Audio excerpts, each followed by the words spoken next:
Kung may monthly income ka na 9,000 pataas at gusto mo mag-avail ng murang pabahay katulad nito, mapa-OFW, locally employed or self-employed, pwedeng-pwede po dito. Ito po ang aming Chloe 2-story row house. Available po ito dito sa San Pablo, Laguna. At meron din po kami sa Lipa City, Batangas. Ang total lot area po ng standard unit namin ay 36 square meter. At sa floor area naman niya ay 40 square meter. Basic finish na din po ang turnover dito.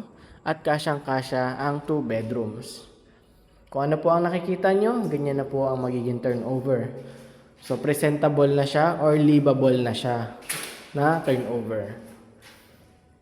So yun nga, kung ikaw ay mayroong 9,000 pataas na monthly income, pwedeng-pwede ka na mag-avail nito. So under 4PH program din po ito, kaya mura lang ang kanyang interest. So 3% interest lang po siya, valid for 5 years. Kaya makakatipid kayo, makaka-discount kayo.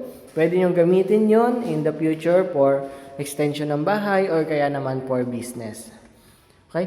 Sa monthly equity, meron po tayong hanggang 23 months na maximum payment terms. Pumapatak po ng 2,913 pesos monthly.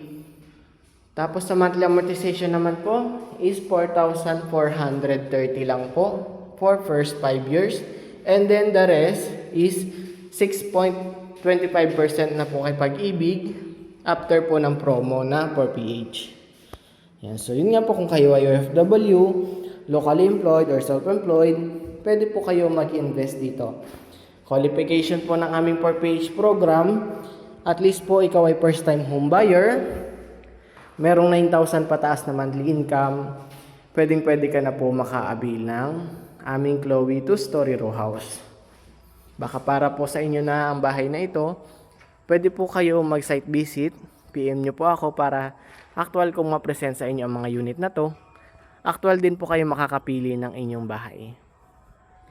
Invest now habang may available pa. PM po para sa inyong pre-site tripping.